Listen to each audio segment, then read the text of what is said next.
Good morning, everybody. Thank you very much for being with us. This is a big day in many ways, many ways. The First Lady and I are delighted to welcome the members of Women's Suffrage Centennial Commission to the White House to celebrate the 100th anniversary of women securing the right to vote. That's something. I want to thank the commission members who have worked tirelessly for 3 years to tell the very powerful story of America's suffrage and America's suffrage movement. I'd like to introduce the women that have done such an incredible job for a long period of time. Jovita Carranza, SBA Administrator. Jovita. Hello, Jovita. She's the biggest banker in the world right now. Even though it's a small business, it's a big business, right? Kay Cole James, President of the Heritage Foundation. Great job, thank you very much. Anna Lehman, Executive Director of Women's Suffrage Centennial Commission. Thank you very much, good, great job. Oh, you're gonna be so happy in a little while because we're giving you a very special treat that you don't know about. Even you don't know about it, you know everything, you people. Cleta Mitchell, attorney, former member of the Oklahoma House of Representatives, a great attorney, I might add. Yes. Beyond an attorney, a great attorney, okay? I know that for a fact. Thank you, Cleta, very much. Marjorie Dannenfelser, president of the Susan B. Anthony List. You are going to be so happy in about 7 minutes, you won't even believe it. Karen Hill, CEO of the Harriet Tubman National Historic Park. Congratulations, great job you do. Penny Nance, president of the Concerned Women of America.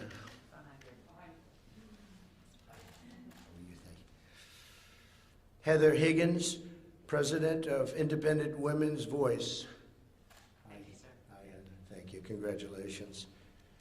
Deborah Steidel-Wall, Deputy Archivist of the United States.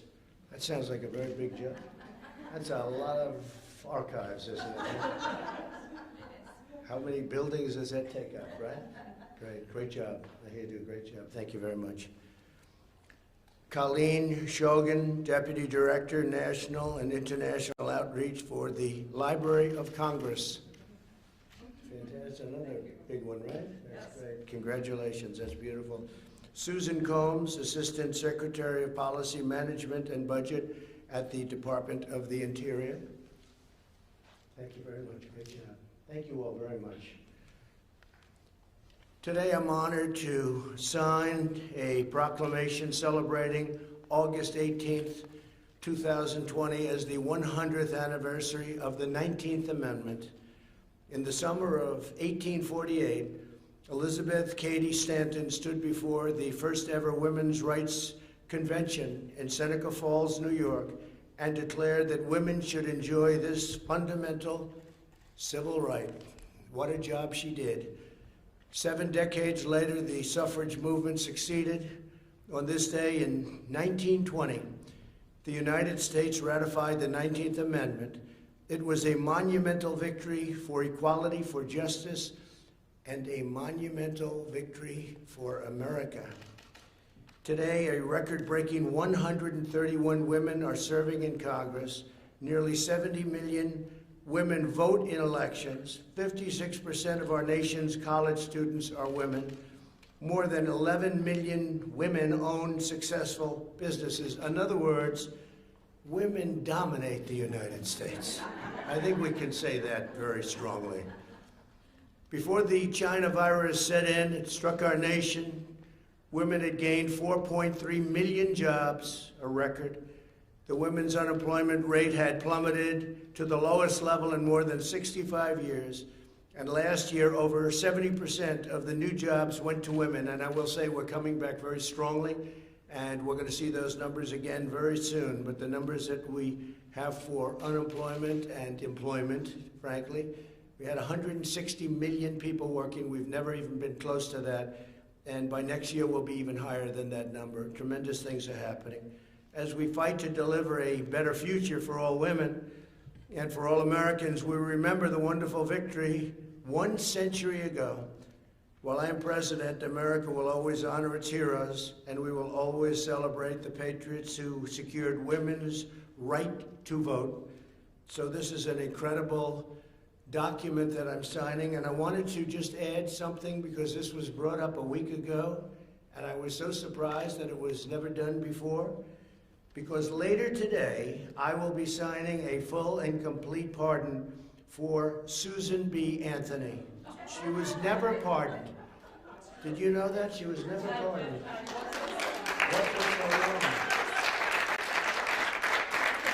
And you know that she got a pardon for a lot of other women, and she didn't put her name on the list. So she was never pardoned. And we're for voting. That's right. That's right. She was guilty for voting. And we are going to be signing a full and complete pardon. And I think that's really fantastic, right? She deserves it. So thank you all very much. And let us sign, and we'll do the other signing later on. It's being prepared right now. And I look forward to doing it. Thank you very much. Please.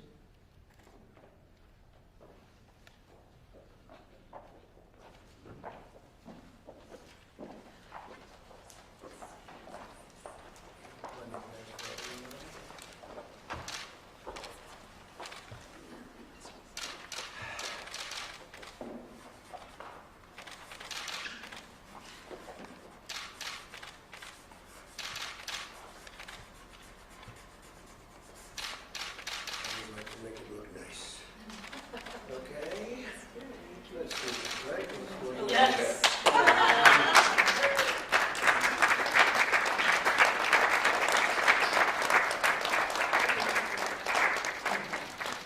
So let's take each one of that, honey.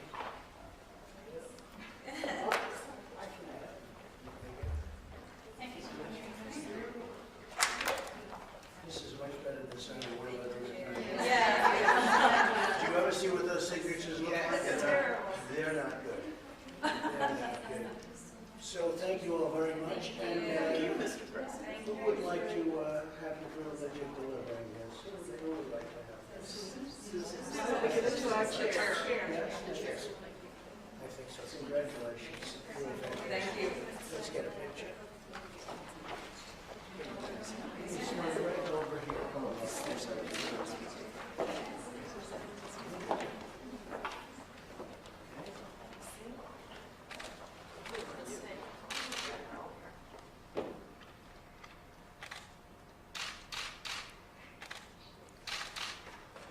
a big picture, 100 years. Yes. Would anybody like to ask any questions of the commission? They've done a fantastic job. If you have any questions, please, this is your shot. This is your time. I have a question. Mr. President, you spoke about the suburban housewife and what you described as her support for you. I'm wondering if you can tell me what you think. What is a suburban housewife? And does the suburban housewife support the president? Well, I'm Penny Nance. I run Concerned Women for America in my day job. And we actually are doing She Prays, She Votes events in 10 states, doing virtual events for women being held in small women-owned businesses like clothing stores, manufacturing plants, any number. Susan B. Anthony was pro-life, and so are we. Women are concerned about their schools reopening, they're concerned about their businesses, and what better man to restart the economy than the one who did it the first time. Thank you. We did do it once, and we're doing it again, and the number looks like beyond a V. It looks like a super V based on the kind of numbers we're coming out. I guess you're seeing that they were saying that's not possible, and now they're saying it's a super V, and that's what we're having. Any other questions, please, for the commission? Mr. President, can I ask about Saturday, the House vote on the Postal Service bill? Is that something that you will veto? Well, we'll talk about that later. We'll talk about that. The Democrats want to make it a political issue. It's not a political issue. It's really about a correct vote. You have to get voting right. You can't have millions and millions of ballots sent all over the place, sent to people that are dead, sent to dogs, cats, sent everywhere. This is a serious situation. This isn't games, and you have to get it right. I just want to get it right. Win, lose, or draw. I think we're going to win. Win, lose, or draw, we have to get it right. So are they getting it right with their bill? Well, they're going to do something in Congress, but everything they do is political. As an example, why don't they do it now instead of on Monday? They picked a day, actually. They picked another day on Monday, as you know. Well, that's when the Republican convention starts. Why don't they do it during the Democrat convention? Because everything they do, Nancy and Chuck, they play games. How's it working out? I think this is the White House, isn't it? How's it working out for them? Not so good. So I will tell you, it's disgraceful. It's disgraceful. We have to have honest voting. That's what this is all about here. It's honest voting. You can't take millions of ballots, send them haphazardly all over the country or all over a state, and expect to come out properly. And if you look at the last 10 elections where they did this universal, and by the way, absentee is great. It's been working for a long time, like in Florida. Absentee, you request, and it comes in, and then you send it back. Absentee is great, but universal is going to be a disaster, the likes of which our country has never seen. It'll end up being a rigged election, or they will never come out with an outcome. They'll have to do it again. And nobody wants that, and I don't want that. Go ahead, please, let's talk about this subject, however. Although, indirectly, we're probably talking about the same subject, wouldn't you say, Cleta? Cleta's an expert on this. I've never even asked. She's one of the great attorneys in Washington. Do you have an opinion on it? And if it's not my opinion, please don't say it. Come on up here, and I must say, it's very interesting. Well, I do have an opinion. The president is right. One of the things that the Democrats and their allies in the media and the left have been trying to do for a long time is to have universal mail voting, where election officials send ballots to everybody on the registration list. But we all know there have been multiple studies, the Pew study, millions of people are on the rolls who are no longer living there, they're dead, they're non-citizens. Don't forget, when you go to the DMV or social services, they ask you, they're supposed to, by law, they have to ask you to register to vote, whether you're eligible or not. All of those registrations are dumped into the system, and so there are duplicates. I am chairman of a public interest legal foundation. We're devoted to election integrity. And we just did a study of Allegheny County, Pennsylvania. We found one man with 7 active registrations. If you send him 7 ballots, there's the potential to vote 7 times. He will. So the issue is, I actually have a memo I'm working on to give to the president about what the post office should be doing. They should be working with local election officials. They should be making sure that the ballots are designed in a way that processes properly through the voting equipment, through the post office equipment. If everybody is focused on this situation with somehow the Postal Service, that the president is somehow trying to do something to the Postal Service, I defy anyone in this room to be able to name a single, all of us can name multiple times when we've sent a letter across town and it either didn't get there or came back 3 months later undeliverable to a correct address. So we know that the president is not responsible for the problems of the post office, but there are things the Postal Service should do in conjunction with election officials, and they should do those now and make sure that the systems are in place to properly process the ballots that are sent by mail. But the problem is that we are facing hundreds of lawsuits that have been filed by the Democrats and leftist organizations to force states to not have polling places.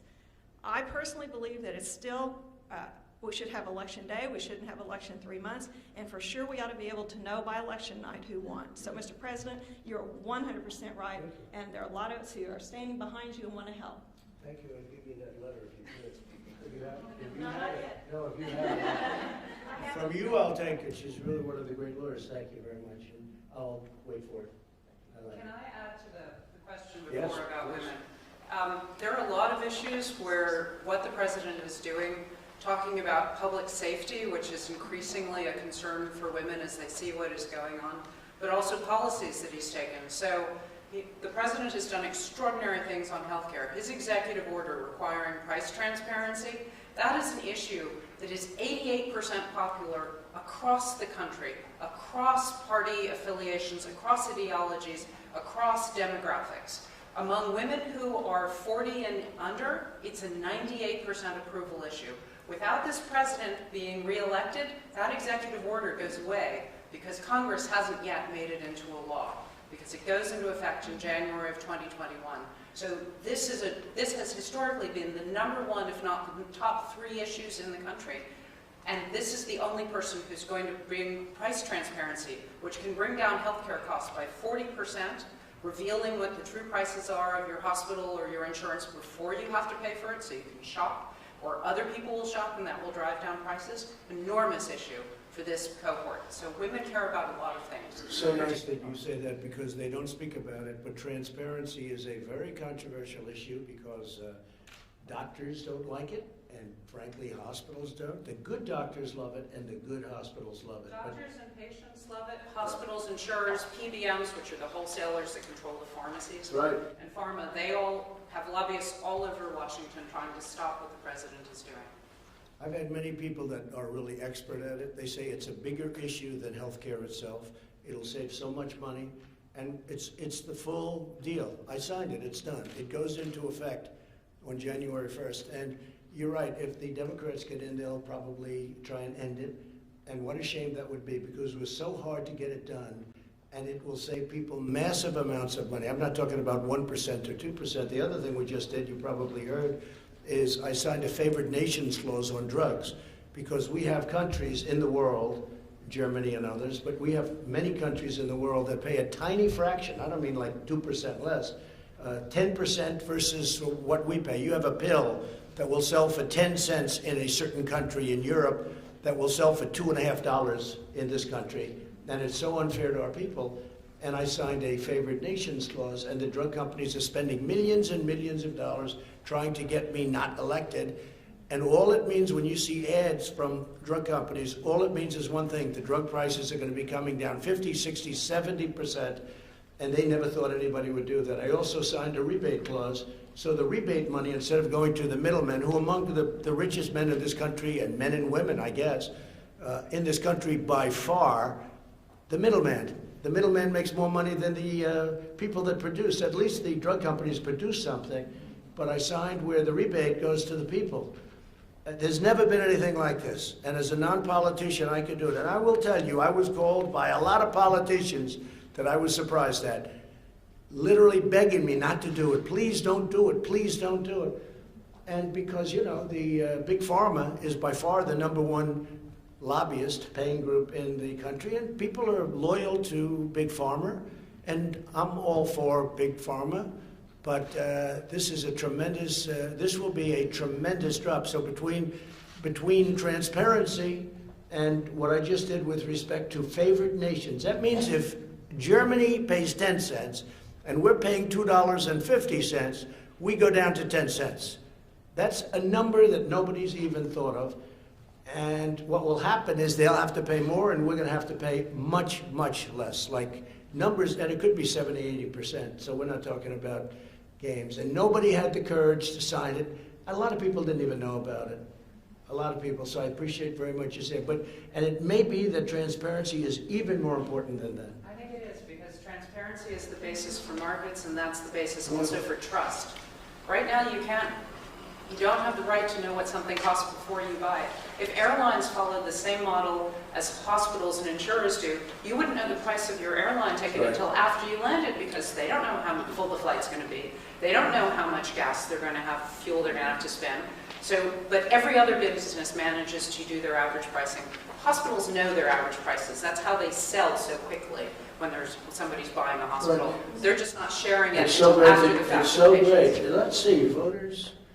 Well, that's interesting. See, This is you a just. historical session. Jimmy Yeah, Kimmel this wants is to make right. fun of this again. No, but did I tell you that? No, I think it's great that you're doing, we're talking about something that you know a lot about, and it does really pretend to exactly what you're doing. I think it's true. You know, we did one other thing that is so important. Pharmacies, they didn't have to give any information. You go in for a pill, and the pharmacy gives you this crazy price, and you can't price it, you can't go around, you can't do anything. I ended that practice. I said, what do you mean you can't negotiate? You didn't even have the right to negotiate. I ended that, and was met with a hail of storm Everything I do, I get met with a hailstorm. But you know what? I do the right thing. I do the right thing for the people. I don't need big pharma. They don't help me. They help a lot of other people, but they don't help me. I'm doing the right thing for the country. And let's see whether or not people realize it. They're spending millions and millions of dollars on negative ads on me.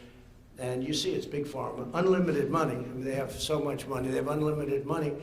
And let's see. But I think when people see big pharma taking ads on me that I'm such a bad person, what it means, and I hope they understand that, it means drug prices are going down. Caitlin, go ahead. Do you want to respond to Michelle Obama's speech last night where she said that you're in over your head and the wrong president Yeah, for the no, she country? was over her head, and frankly, she should have made the speech live, which she didn't do. She taped it, and it was not only taped, it was taped a long time ago because she had the wrong deaths. She didn't even mention the vice presidential candidate in the speech, and you know, she gets these fawning reviews. If you gave a real review, it wouldn't be so fawning. I thought it was a very divisive speech, extremely divisive.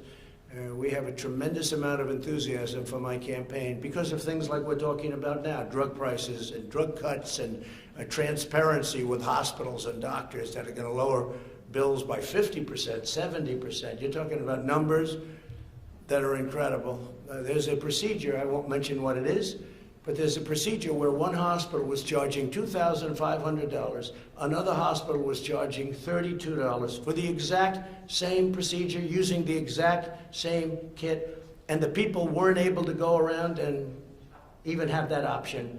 And it was the exact same. In fact, we did a study, and the one for $32 actually did a better job, okay? How about that? $2,500, $32, and the cheap one did a better job using the exact same stuff. So that's what we're talking about. We're talking about numbers that are incredible. No, I thought her speech was very divisive. And frankly, I wouldn't even be here if it weren't for Barack Obama. See, we're standing in the White House. I wouldn't be in the White House except for Barack Obama because they did a bad job, Biden and Obama. And if they did a good job, I wouldn't be here. I'd be building buildings someplace and having a good time. You compared your response to coronavirus to their response to the H1N1, but the Well, they have death... very bad reviews. If you look at the Gallup poll did a review of them. Now, you have to understand, that was a far lesser vicious disease. It was not the same, in the same ballpark. But yeah, I know. It's also a much lesser disease. But they got very bad reviews. Gallup gave very bad reviews. And by the way, Gallup at that same time gave us very, very good reviews for the job we've done. So if you take a look at the Gallup poll from a couple of months ago, we got very good reviews, and they got very bad reviews. They were, I mean, the reviews they got for the handling of swine flu, or H1N1, which Biden calls N1, H1, and I don't even correct him on that. I don't even correct him. I said, well, that's a mistake you can make, but that's what he calls it. He's got it a little mixed up, but that's all right. Take a look at the Gallup poll, and there were others too. They got horrible marks, and that disease is a much lesser problem. Okay. Mr. President, do you support protesters in Belarus, and do you have a message? Do I support protesters and terrorists? Belarus. Belarus. Oh, I thought you said protesters and terrorists. And do you have a message for Moscow regarding potential military Yeah, intervention? you have to understand me. I like seeing democracy. Democracy is a very important word. It doesn't seem like it's too much democracy there in Belarus, but we are speaking to lots of people, and we'll be speaking at the appropriate time to Russia, and we'll be speaking to other people that are involved, but it's certainly a very big march, and it seems to be a very peaceful march, unlike some of the so-called peaceful protests that we have where they burn down stores, okay? Peaceful protests, those are not peaceful. Those are anarchists going over to Portland and other places. These are anarchists, agitators. These are very bad people. But it seems to be very peaceful, and it's a peaceful protest. And I support democracy. Okay, any other question? We're here with female supporters. When you Well, speak, not supporters. These are just people that are outstanding people. Some support me. This is a bipartisan. That's right. This is very bipartisan. Some were appointed by people that I don't get along with so well. Okay? I won't say who, because I happen to like you all. I happen to like you all, so what can I do? when you speak to the suburban housewives of America, what do you view as the suburban woman voter? Is the suburban woman voter a suburban housewife, or is there more in your Very fair assessment? question, a great question, actually. Look, I view it very strongly that the suburban voter, the suburban housewife, women and men living in the suburbs, they want security and they want safety. They don't want to have a lifetime of working hard and buying a house. And by the way, 30% of the people living in suburbia are minority groups. African American, Hispanic American, Asian American. Their American dream fulfilled, and then have a low-income housing project built right next to their house or in the neighborhood. They don't want it. That's not part of the deal. And I terminated that. And I think that the suburban housewife, as you say, and I think that women and men living in the suburbs who fulfilled their American dream, or at least got a big part of it, they now live in a safe, beautiful area. They don't want to have people coming in and forcing low-income housing down their throats. And you know what? People can say I'm a bad person for doing that, or they can say I'm a good person. But I think that suburban women very much appreciate what I did. I terminated it. This has been a hot issue before President Obama, but he took it to a new level, and Biden is going to take it to yet another level.